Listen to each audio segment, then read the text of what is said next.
ஆம்பளைக்கு பொம்பளை அவசியம்தான், ஆம்பளைக்கு பொம்பளை அவசியம்தான், இதுல அடங்கி கிடக்கு ஆயிரம் ஆயிரம் ரகசியம்தான் ரகசியம்தான். ஆம்பளைக்கு பொம்பளை அவசியம்தான், இதுல அடங்கி கிடக்கு ஆயிரம் ஆயிரம் ரகசியம்தான் ரகசியம்தான். ஆம்பளைக்கு பொம்பளை அவசியம்தான்.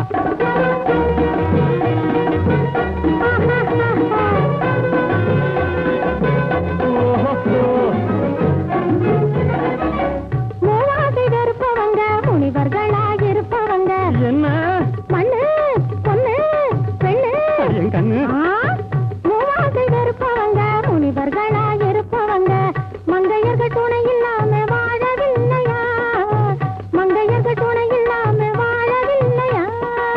முன்னாளில் ஒரு முனிவர் மேனகை மேலாச வச்சு, முன்னாளில் ஒரு முனிவர் மேனகை மேலாச வச்சு பொன்னான தவச விட்டு ஓடவில்லையா இங்கப்பா, பொன்னான தவச விட்டு ஓடவில்லையா. அதனால் ஆம்பளைக்கு பொம்பளை அவசியம்தான், இதுல அடங்கி கிடக்கு ஆயிரம் ஆயிரம் ரகசியம்தான் ரகசியம்தான். ஆம்பளைக்கு பொம்பளை அவசியம்தான்.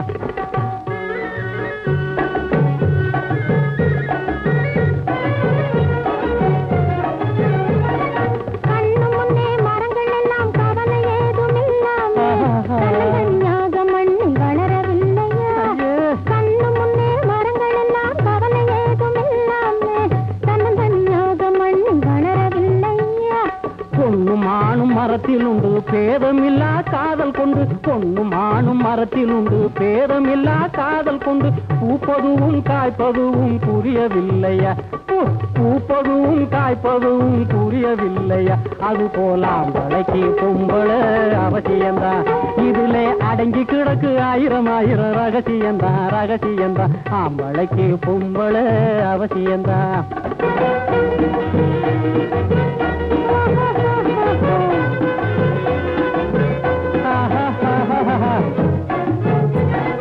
மாம்பழம் தான் சக்கரையில் சேராட்டா கசந்திடுமா, மாம்பழம் தான் சக்கரையில் சேராட்டா கசந்திடுமா. வீம்பு பேச்சு என் மனச மதியம் பண்ண முடிஞ்சிடுமா, வீம்பு பேச்சு என் மனச மதியம் பண்ண முடிஞ்சிடுமா. காம்பில்லாத கோடாலி காரியத்துக்கு உதவிடுமா, கோடாலி காரியத்துக்கு உதவிடுமா. தாம்பிராணியானாலும் நெருப்பில்லாம புகஞ்சிடுமா, தாம்பிராணியானாலும் நெருப்பில்லாம புகஞ்சிடுமா. அவசியமும் தெரிஞ்சு போச்சு ரகசியமும் புரிஞ்சு போச்சு. ஆம்பளைக்கு பொம்பளை பொம்பளைக்கு ஆம்பளை அவசியம்தான், இதுல அடங்கி கிடக்கு ஆயிரம் ஆயிரம் ரகசியம்தான் ரகசியம்தான். ஆம்பளைக்கு பொம்பளை பொம்பளைக்கு ஆம்பளை அவசியம்தான். சங்கர், பாண்டவமங்கலம் ஜமீன்தார் ஒரு யானை குட்டி வேணும்னு லெட்டர் எழுதியிருக்கிறாரு, அதுக்கு வேண்டி ஏற்பாடு பண்ணு. அதுக்கு என்னங்க, காக்கா பிடிக்கிறவங்களுக்கு தான் யானை பிடிக்கிறதுனா ரொம்ப கஷ்டம். அண்ணனுக்கு என்ன பூனையை பிடிக்கிற மாதிரி பிடிச்சிட்டு வந்துட மாட்டாரு. ஐயா, இன்னைக்கே குடிகள் எல்லாம் வெட்டி வேலை ஆரம்பிச்சிருக்கேன். சரி, வாடா போ. அதை விட முக்கியமான வேலை எனக்கு இருக்குன்னு. என்னடா வேலை? சாப்பிடணும். எப்போ பார்த்தாலும் சாப்பாடு சாப்பாடு சாப்பாடு. பாப்போம், இன்னும் சாதாரண நினைச்சு விட்டியா அண்ணே? எஞ்சான் உடம்புக்கு சிரசே பிரதானம்னு சொன்னவங்கலாம் பசி வேலை வந்த உடனே வயிறே பிரதானம்னு சொல்றாங்க தெரியுமா? எதுக்கடா போய் சொல்ற? வள்ளிய சந்திக்கணும். அண்ணே, அட யானை பிடிக்க போறவங்களுக்கு சாப்பாடு எல்லாம் தயார் பண்ணி அனுப்ப வேண்டாமா? நீ என்ன நீ சிரிப்பு வேற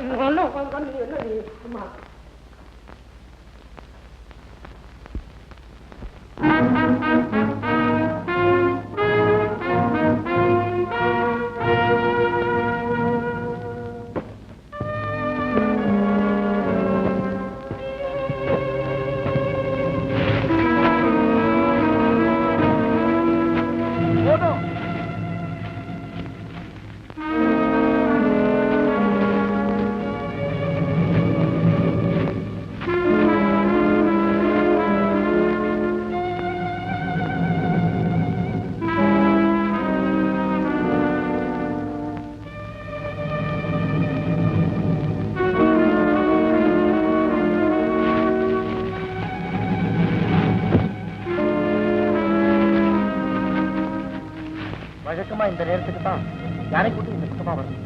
எல்லோரும் சத்தம் போடாம மரங்கள்ல ஏறி மறைஞ்சுக்குங்க. போங்க போங்க.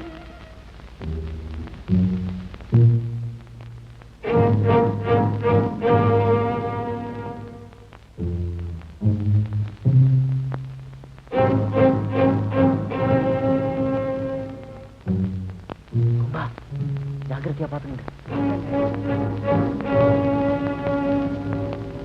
முதல்ல வீட்டுக்குள்ள போய் உட்காந்து பேசுவோம். வீடா எங்க இருக்கு? இதோ பகட்டு. இது சாப்பிடுற இடம், இது மாடு கட்டுற இடம், இது படுக்கிற இடம். கேசிருக்கிறேன் கட்டி பெருக வாழுன்னாங்க தெரியுமா? நம்ம 2 பேருக்கும் கல்யாணம் முடிஞ்சு நாம எப்படி குடும்பம் நடத்த போறோங்கிறத ஒத்திகை பாக்குறதுக்காக இந்த ஏற்பாடு. காதலுக்கே ஒத்திகை பார்க்க ஆரம்பிச்சிட்டியா? என்ன ஒத்திகை பார்க்காத நாடகம் உருப்படாது, சாதகம் பண்ணாத சங்கீதம் குழுமையா இருக்காது தெரியுமா? சரி, குடும்பத்துக்கு வேண்டியதை கவனிக்குமா? இப்போ நானும் ஒரு பசு மாடு வாங்கிட்டு வர்றேன். நிறுத்து, இந்த குடும்பம் உருப்படாது. ஆரம்பத்திலே அவச குணம் முடிச்ச மாதிரி. பின்ன என்னங்க நான் தனிச்சு சொல்றீங்க? நாமன்னு சொல்ற அந்த ஒத்துமை மனப்பான்மை உனக்கு வல்லியே, அப்புறம் எப்படி இந்த குடும்பம் உருப்பிடும்? சரி, நம்ம 2 பேரும் ஒரு படி பால் கறக்கிற பசுமாடை வாங்கிட்டு வர்றோம். தேனா அதை என்ன செய்யணும்? அந்த ஒரு படி பாலையும் கறந்து நிறுத்து. நிச்சயமா அந்த குடும்பம் உருப்படாது. ஏன் உருப்படாது? பின்ன என்ன, கண்ணு குட்டிக்கு கொஞ்சம் கூட மிச்சம் வைக்காம அவ்வளவு பாலையும் கறக்கணும்னு சொல்றியே, எப்படி இந்த குடும்பம் உருப்படும்? நீ எங்க புள்ள குட்டிகளை பெற்று நல்ல முறையில் வளர்க்குற மாதிரி தெரியல. புள்ள பாலையே இல்லையே, குட்டி பாலை கொடுப்போம் சொல்றேன். நீ பசுமாடு மாத்திரம் தானே வாங்கிட்டு வருவேன்னு சொன்னேன், கண்ணு குட்டி சேர்த்து சொன்னியா? அதனாலதான் நான் அப்படி சொன்னேன். ஓஹோ, சரி சரி சரி சரி சரி. நீ நல்ல முறையில குடும்பம் நடத்துறாப்புல எனக்கு தெரியல. ஏன் அதான் ஒண்ணு விட்டுட்டு ஒண்ணு வாங்கிட்டு வர்றீங்க. உப்பு வாங்கினா புளி வாங்க மாட்டேன், கடுகு வாங்கினா சீரகம் வாங்க மாட்டேன், மிளகா வாங்கினா வெங்காயம் வாங்கிட்டு வர மாட்டேன். இந்த பார், கல்யாணம் ஆன புதுசுல எல்லாருக்குமே கொஞ்சம் ஞாபகம் மருந்து இருக்கும். கொஞ்ச நாள் போனதுக்கு அப்புறம் தான் அதாவது ஒழுங்கா நடக்கும் தெரியுமா? முதல்ல மன ஒத்துமை வேணும், அப்புறம் தான் மத்த ஒத்துமை எல்லாம். ஓஹோ, அதாவது ஒருத்தர் புரிஞ்சுக்கிட்டு தப்பு நடந்தாலும் அதை மறந்துட்டு குடும்பம் நடத்தணுங்கிற. குடும்ப திட்டம் ஒரு அரசியல் சட்டம். கணவன் முதல் மந்திரி, மனைவி எதிர்க்கட்சி தலைவி. அவளுடைய ஆலோசனைகளை கேட்டு குடும்பம் நடத்தினாத்தான் அந்த வாழ்க்கை சுதந்திர வாழ்க்கையா இருக்கும். புரிஞ்சுக்கிட்டா? வீட்டுக்குள்ள போலாமா?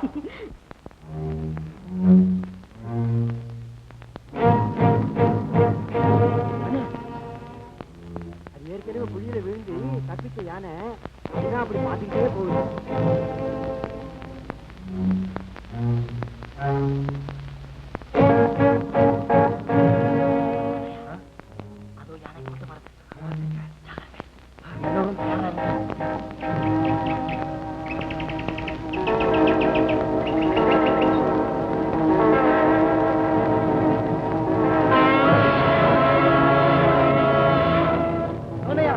நல்ல அதிர்ஷ்டம், ஒரே குழியில 3 யானை விழுந்துருக்கு.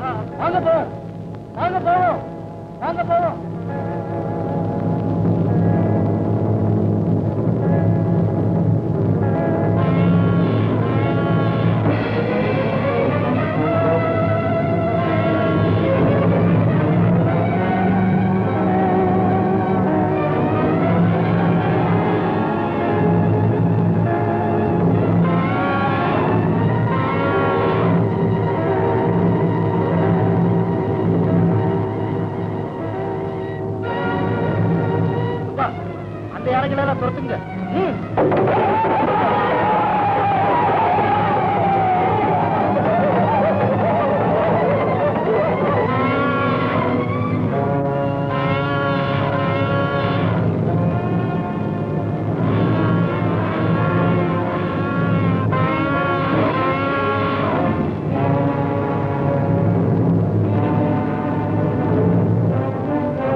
நான் பழக்கப்பட்ட ஆளுகளை கொண்டு வரேன். அதுவரை ஜாக்கிரதை. நீ போய் சீக்கிரம் வாங்க.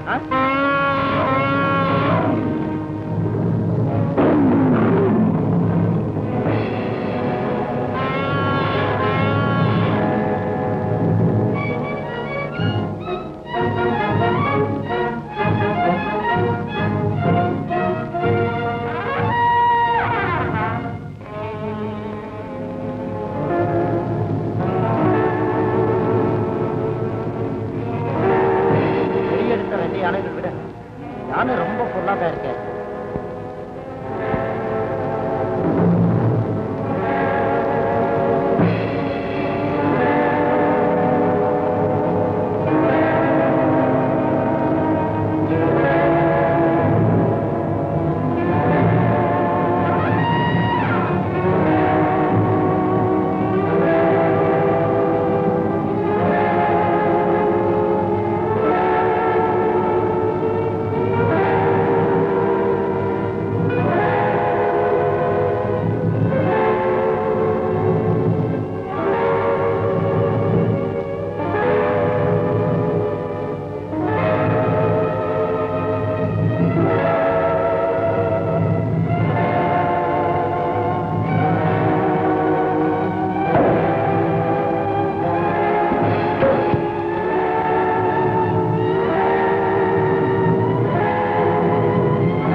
என்ன விசேஷம்? அதுவா, நம்ம பாண்டவமங்கலம் ஜமீன்தாருக்காக நம்ம சங்கரு 3 யானையை பிடிச்சிட்டாரு. 3 யானை. அதுக்காக விருந்து அது இதெல்லாம் தடபுடலாம் நடக்குதானே.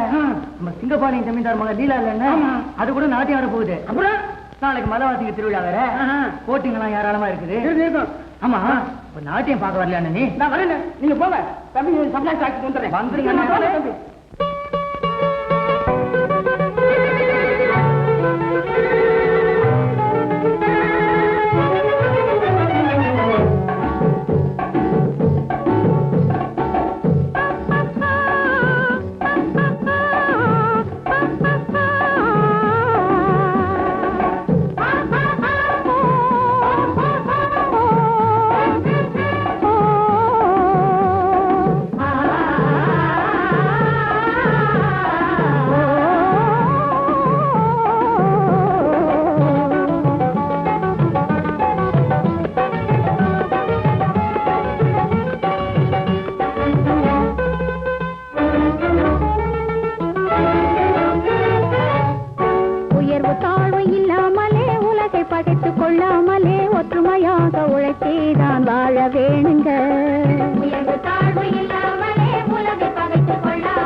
நாள் நெருங்கிவிட்டது.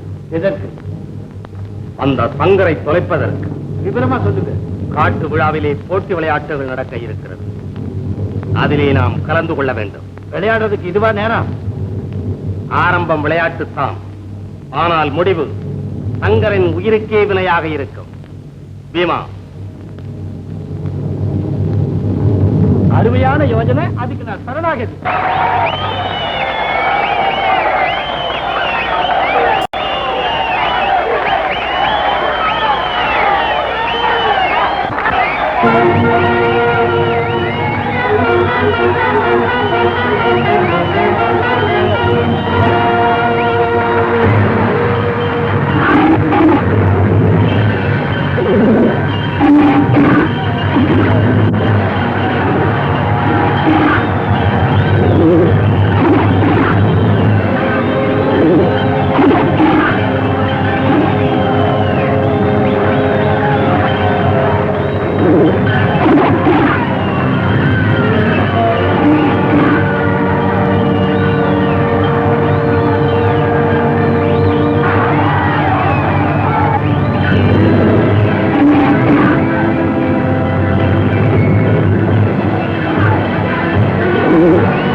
வணக்கம். யார் நீ? கொங்கு நாட்டு வீரன். இந்த ஊர்ல விழா நடக்குதுன்னு கேள்விப்பட்டு வந்திருக்கிறோம். இந்த ஆயுதத்தை எடுத்து என்னுடன் சண்டை செய்ய யாரு வேணாலும் வரலாம். ஏ, யாரும் இல்லையா? மேகநாதா, வருகிறேன். நீங்களா? நீங்க இங்க இருக்கும் தெரிஞ்சிருந்தா இந்த பக்கமே வந்திருக்க மாட்டேன். ஏன்னா 3 தடவை சண்டை போட்டு உங்களோட தோல்வி அடைஞ்சிருக்கிறேன். இன்னைக்கு தோல்வி ஒப்புத்துக்கிறேன். ஆனா இந்த ஆயுதத்தை எடுத்து இந்த கூட்டத்தில் உங்களோட சண்டை போட யாருமே கிடையாது. நான் இருக்கிறேன். சங்கர், பரவாயில்லை, விழா தானே, விளையாடட்டும். அண்ணே, நீ இருண்ணே, நான் போறேன். சண்டைக்கு இல்ல, என்னன்னு விசாரிச்சுக்கிட்டு வந்துடுறேன்.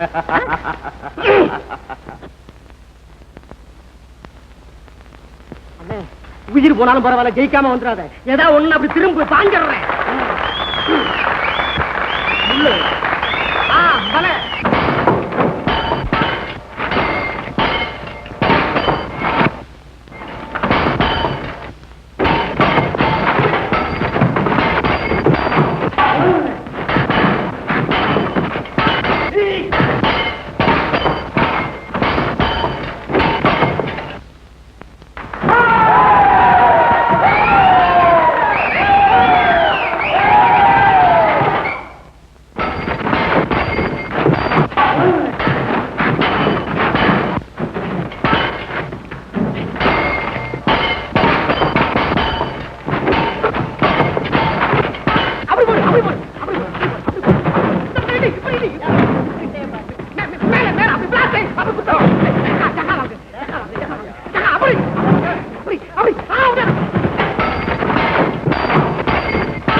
சங்கர், நீ பெரிய வீரன் தான்.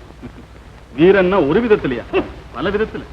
சங்கர், நீ எனக்கு யானை பிடிச்சு கொடுத்ததுக்காகவும் இந்த போட்டியில ஜெயிச்சதுக்காகவும் என்னுடைய அன்பளிப்பு இது. இந்த அவசியம். வாங்க போலாம். வா வா, நீ வா. எங்க அவன்?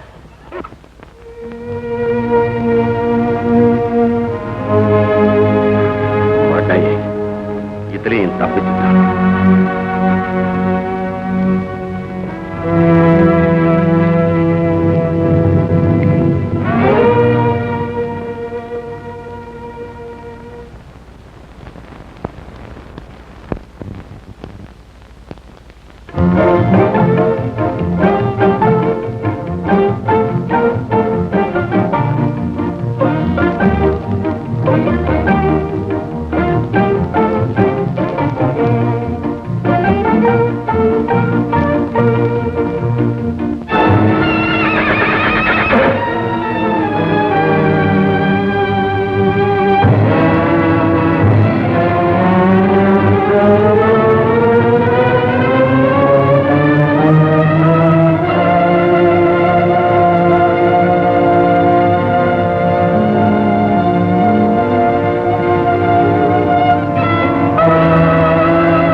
ஐயா நோபடி புடிச்சிட்டேன். எங்க வராங்க? டேய் வாங்கறாங்க. வெறும் மூடிய மட்டும் கொண்டு வந்திருக்காங்க. பாருங்க, ஆள பாருங்க. சோளக்காட்டு கோமாளி மாதிரி இருக்க அயோக்கிய பையன். மேகநாதா, நீதான் வீரன். யார் இந்த அயோக்கிய? நான் சொல்றதுக்கே வாய் கூத்துடுங்க. நீங்க இவனை பார்த்துட்டீங்க, உங்க கண்களையே நீங்க நம்ப மாட்டீங்க. விளக்கம் போதும். யாரு?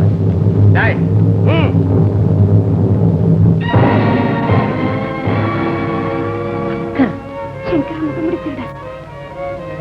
இதை நம்ப முடியலையே. இருக்கவே இருக்காது. ஐயா, பந்தயத்துல கிடைச்ச பணத்தை கொள்ள கூட்டத்துக்கு பங்கிட்டு கொடுக்கும்போது நான் போய் பிடிச்சிட்டேன். ஐயா, இது சுத்த போய். சங்கர் ஒரு காலம் இது செய்திருக்க முடியாது. ரோக செயலி அவர் சொல்லி கொடுத்தாலும் அவர் சொன்னாரு. கையங்களாமா நான் பிடிச்சிருக்கேன். ஐயா, நான் சொல்றது நீங்க நம்பலைன்னா இவங்களுக்கு சொல்றேன். ஆமாங்க, நாங்க காட்டுல போய்கிட்டே இருந்தோம். உதவி உதவி சத்தம் கேட்டுது. நான் உடனே ஓடி போய் பார்த்தோங்க. இவன் ஆட்களும் இவரை தாக்கிட்டு இருந்தாங்க. நாங்க போய் சண்டை போட்டோம். கூட்ட ஓடி போச்சுங்க. இவன் மட்டும் அம்பிட்டுக்கிட்டான். நல்லா பாடம் பண்ணிருக்காங்க. என்னடா பாடம் பண்ணிருக்காங்க? நீங்க சொல்லி கொடுத்தா சும்மா நிறுத்துங்க. சங்கர், என்ன சொல்ற? ஐயா, இதை நீங்க நம்ப வேண்டாம். அவசரப்பட்டு அவரை துரோகின்னு முடிவு செய்ய வேண்டாம். இன்னும் நல்லா விசாரிச்சு பாருங்க. ஆமா, சத்தியமா சொல்றேன், இது சரியே தான். ஆதாரத்தோட கொண்டு வந்திருக்கும் போது இன்னும் என்ன விசாரிக்கணும்? ஐயா, யாரும் பேச வேண்டாம். சங்கர், இவன் செய்த சூழ்ச்சி. மடையா ஐயா, பாத்தீங்களா? ஜேம்பேல பழி சுமத்துறான். கையாலாகாதவனே. ஐயா, நான் காட்டுல தனியா போய்கிட்டு இருந்த போது மறைமுகமா தாக்கி கட்டி கொண்டு வந்துட்டேன். பணத்தையும் பறிச்சுட்டேன். பேசாத. நீ என்னதான் சொன்னாலும் என் மனம் சாந்தி அடையும். எப்படிங்க சாந்தி அடையும்? மனுஷன் செய்யற வேலையா இது? பிள்ளையை போல பாவிச்சு நடத்தி வந்த எனக்கு பெரும் பாதகத்தை ஏற்படுத்தி கொடுத்துட்டா. உன்னுடைய எஸ்டேட், உன்னுடைய ஆஸ்தியின் உரிமை கொடுத்ததுக்காக இதுதான் நான் செய்யற கைமாறு. நீ கேட்டிருந்தா அந்த எஸ்டேட்டை உனக்கு கொடுத்துருக்கா. சத்தியமா சொல்ற, நான் உங்களுக்கு துரோகம் செஞ்சு நீ என் உயிரை காப்பாத்தினீங்கிற அந்த ஒரே நன்றிக்காக உன்னை உயிரோட விட. ஓ ஐயா, போராடி நல்லவரா இந்த வீட்டுக்கு வந்து திருடுனா வெளிக்கார. ஆனா உண்மையான முகமூடி திருடனை கண்டுபிடிச்சு உங்க முண்டாலை நிறுத்தாம உங்க முகத்திலே விழிக்க மாட்டேன். என் உயிர் இருக்காது.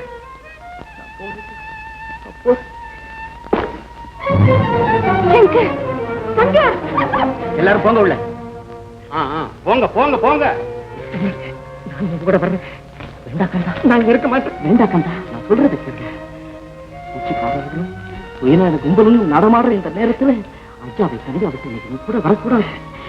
ஐயாவை கவனமாக அண்ணன் அண்ணன் நமக்கு சிம்ம சொப்பனமாக இருந்த சங்கரை ஏகாம்பரம் வீட்டிலிருந்தே வெளியேற்றி விட்டேன். அப்படின்னா நம்ம ஏன்னு கேட்பாரும் இல்ல, எதிர்த்து நிப்பாரும் கிடையாது. நமக்கு நாமேதான் ராஜா. ஏய், ஆள சொல்ற அந்த ரோஜாவை.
நான் இனிமேல் இங்க இருக்கக்கூடாது. இல்ல சங்கர், துரோகிகள் வாழ்வது நல்லவர்கள் கொல்லப்படுவதுதான் தலைவிதியா?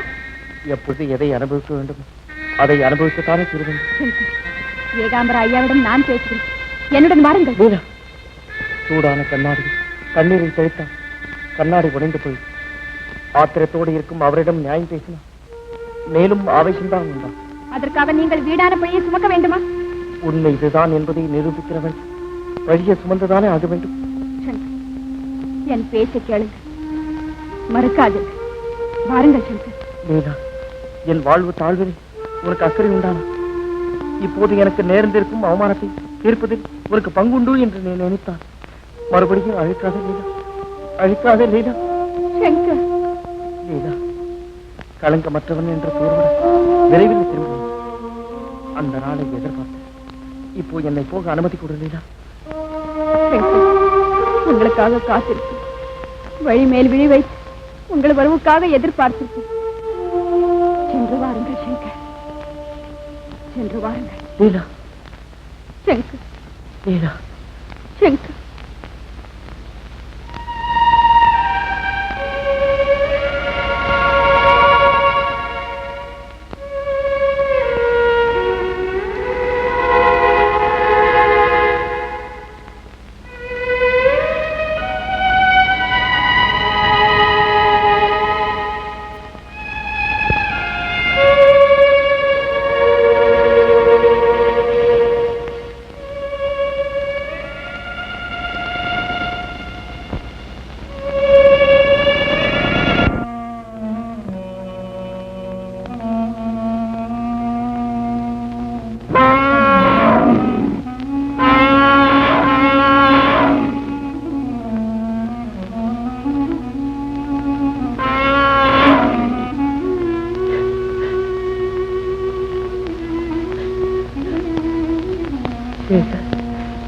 நான் வர்றேன்.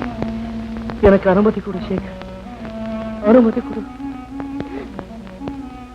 சேகர். இல்லை, இது நன்றி கெட்ட உலகம், எத்தர்களும் ஏமாற்றுக்காரர்களும் நிறைஞ்ச உலகம். இதிலே நான் வாழவே முடியாது சேகர், வாழவே முடியாது.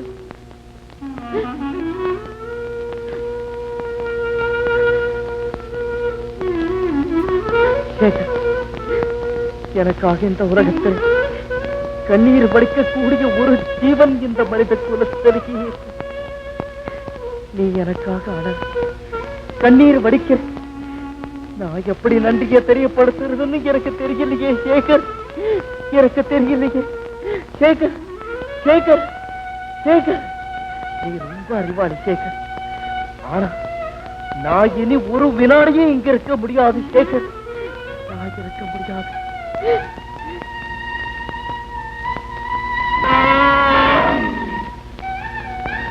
சேகர், நீ என் கூட வரக்கூடாது சேகர், என் கூட வரக்கூடாது சேகர். உன் உள்ளதான் எனக்கு சொந்தமே தவிர உன் உடல் முதலாளிக்கு சொந்தம். நீ இங்கே இருக்கு, அவங்க சொன்னபடியெல்லாம் நீ கேட்க. யாருக்குமே எந்த தொந்தரவும் கொடுக்க கூடாது சேகர், கொடுக்கவே கூடாது. யானைகிட்ட கொஞ்சி விளையாடுற கொஞ்சி ஏண்டா யானையை கடத்தில் போல பாக்குற தோலை உரிச்சு போட விடா யானையை போடாத.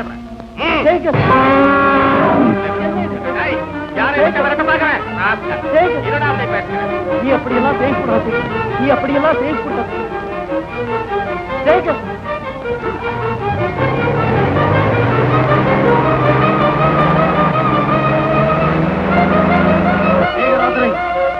அரசன் நன்றி கேட்கும், தெய்வம் நன்றி கேட்கும். நான் வர்றேன் சேகர், நான் வர்றேன்.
தம்பி, ஒரு மதியான எஸ்டேட்டுக்குள்ள புகுந்து அட்டகாசம் செய்யுது. நீ வரல எஸ்டேட்டை நாசமா போயிடும். வாங்க அண்ணே, சீக்கிரம் புறப்படுங்க அண்ணே. நீங்க போங்க, வர்றேன். போங்க, வர்றேன்.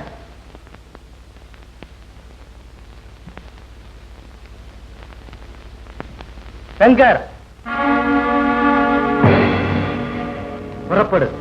போய் மதியானை அடக்கு. முடியாது. நீ போகாவிட்டால் இந்த எஸ்டேட்டை அடைந்துவிடும். அழியட்டுமே. எனக்கு என்னவென்றால் சொல்லுகிறாய்.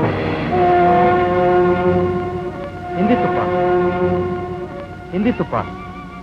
நீ பாடுபட்டு பண்படுத்திய தோட்டங்கள், உழைத்து உருவாக்கிய காடுகள், அன்பு காட்டி அரவணைத்த தொழிலாளிகள் எல்லோருமே கொஞ்ச நேரத்தில் மத யானையின் கால்களில் சிக்கி மண்ணாவதை நினைத்துப்பா. நான் நல்லவன் என்று நிரூபிப்பதற்குள் அவர்கள் முன்பு எப்படி போகுது? கேடு நினைத்தவரை திருத்த வேண்டுமானால் கெடுதல் செய்தவர்களுக்கு நீ நல்லது செய்து உண்மையை உணர்ந்து விடுவார்கள். சங்கர், யோசனை செய்யாதே. புறப்படு.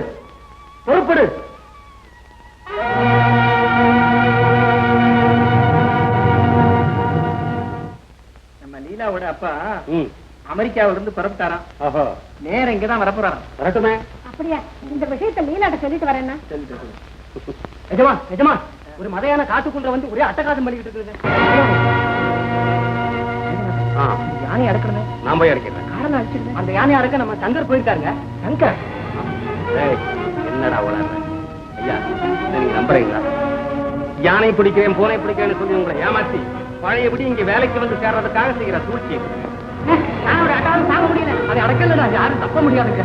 சரி, நீங்க எல்லாம் தாரசப்பட்டே கொண்டு வாங்க. நீங்க எல்லாம் கையில எடுத்துட்டு வாங்க. ஓடுங்க. நீங்க நாலா பக்கமா பிரிஞ்சு யாரை பின்னாலையும் வாங்க. சரிங்க.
நம் திட்டங்களை எல்லாம் கெடுத்துக் கொண்டே வருகிறான் அந்த பொடிப்பயல் சங்கர். அதை நினைக்கும் போதுதான் என் உடம்பெல்லாம் எரியுது. எரியுதான். பதிலுக்கு இந்த எஸ்டேட்டை எரிக்க வேண்டும். எஸ்டேட்டை எரிக்கிறதா? ஆம். நமக்கு பிரயோஜனம் இல்லாத இந்த எஸ்டேட் இருந்தென்ன, எரிந்தால் என்ன? யோசிக்காதே, புறப்படு. சரி.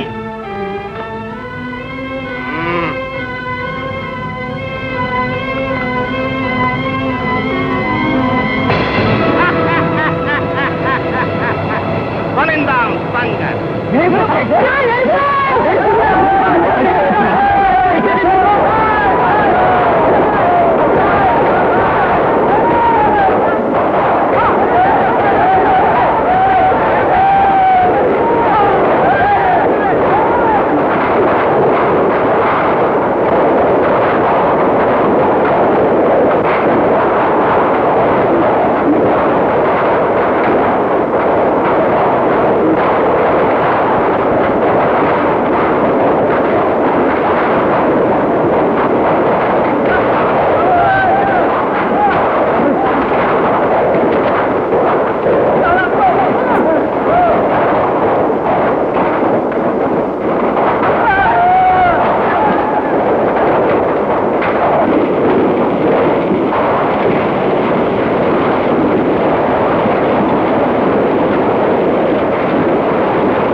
யானையை சங்கர் பிடிச்சு கட்டிட்டாரு.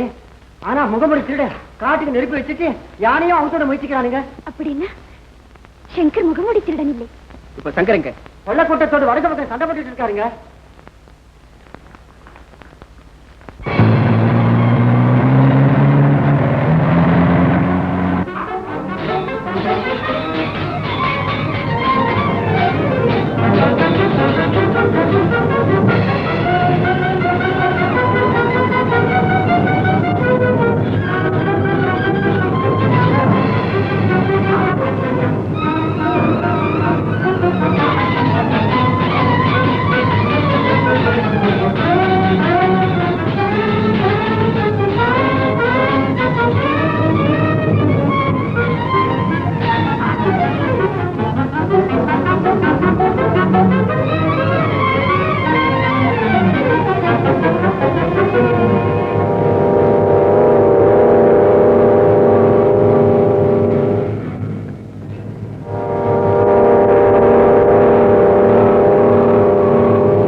ஐயா, உண்மையான முகமுடிக்கிறதனை கண்டுபிடிச்சு உங்களிடம் ஒப்படைச்சிட்டேன்.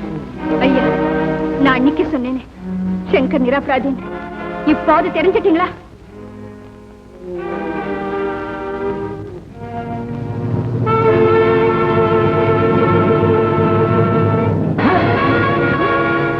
முகமுடிக்கிறேன், உன்னை இப்பவே துண்டு துண்டா வச்சு போடுறேன். ஐயா, ஐயோ வேணாங்க.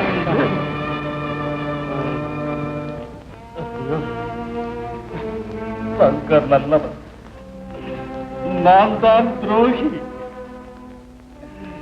என் பேராசை என்னையே அழித்து விட்டது. துரோகி வாழக்கூடாது. ஐயா ஐயா என்னை மன்னித்து விடுங்கள். ஐயா மன்னித்து விடுங்கள். ஐயோ என்ன மன்னித்து விடுங்க. ஐயா ஐயா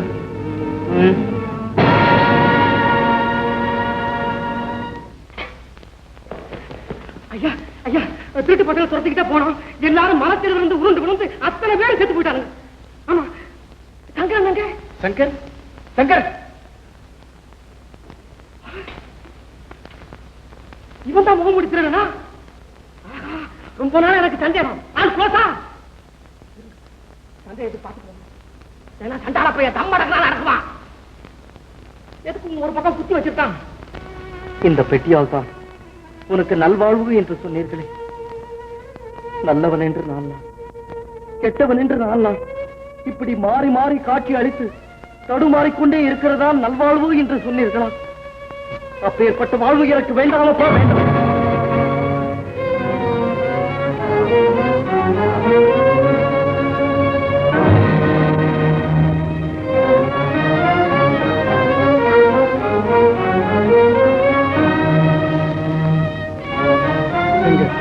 இந்த கடிதத்தை நீ என்றாவது படிக்க நேர்ந்தால் அதிர்ச்சியடையாது.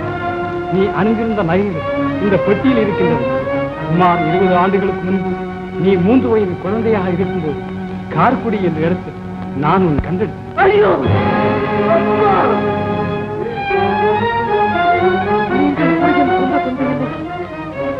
தந்தை இன்னார் என்று கூட தெரிந்து கொள்ள முடியாத பாவியானா? ஐயோ, என் அப்பா யார்? என் அப்பா யார்? என் அப்பா யார்? என்ன மன்னிச்சிடு. கள்ளம் கபடில்லாத உண்மையில பழி சுமத்தி என் வீட்டில இருந்தே உன்னை துரத்திட்டேன். அந்த பாவத்துக்கு எனக்கு பரிகாரமே கிடையாது.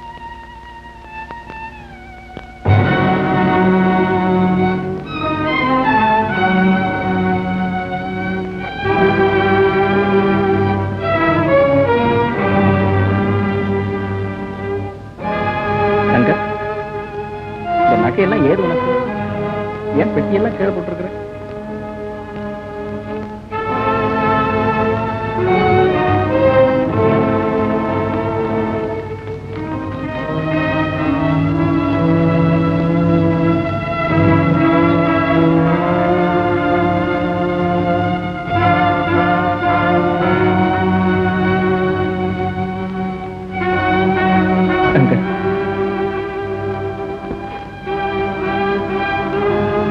சங்கர், தாய் இழந்து என்னை விட்டு பிரிஞ்சு இத்தனை வருஷங்களுக்கு பிறகு உன்னை நான் பார்ப்பேன் கனவிலும் நினைக்கிறேன்.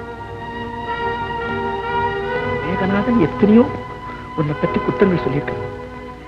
அதையெல்லாம் நான் கேட்டும் உன்னை ஏனோ தண்டிக்காம இருந்தேன். அந்த காரணம் எனக்கு இப்போதான் புரியும். இந்த எஸ்டேட்டுக்கு சொந்தக்காரன் அடிமை போல இங்க நீ வேலை செய்து நினைக்கிற போது எனக்கு ரொம்ப வேதனையா இருக்கு. என்னால பேச முடியல. என்னால பேச முடியல.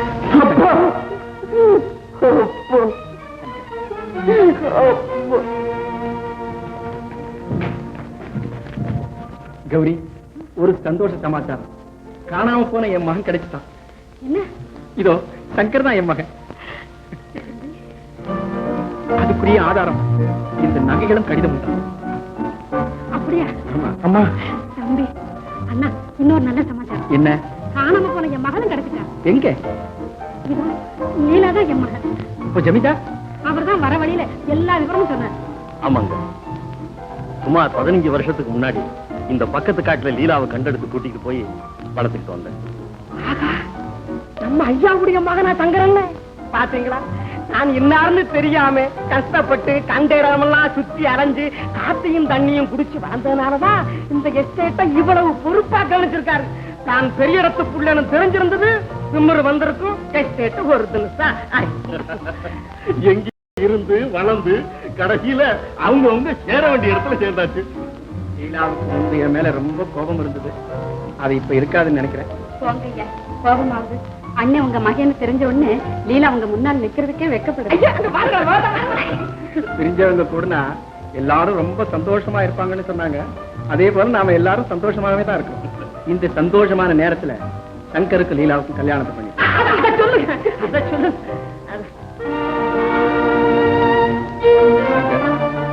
லீலா எப்போதும் சந்தோஷமா இருக்கு. ஏண்டா வள்ளி, அப்பா என்ன நீங்களே ஓஹோ இன்னொரு ஜோடி பேர் இருக்கிறா? ஒண்ணும் தப்பா நினைச்சுக்க கூடாது. நீங்க 2 பேரும் காதலிச்சு கல்யாணம் பண்ணிக்கிறதுக்காகவே நாங்க 2 பேரும் காதலிச்சோம். வேற ஒண்ணும் இல்லை. நீங்க ஏதோ இதோ முருகன் சன்னதியில உங்க 2 பேரும் கல்யாணம் இருந்திருக்கு. முருகனை போல எப்போதும் சந்தோஷமா கூச்சப்படாத. ஓஹோ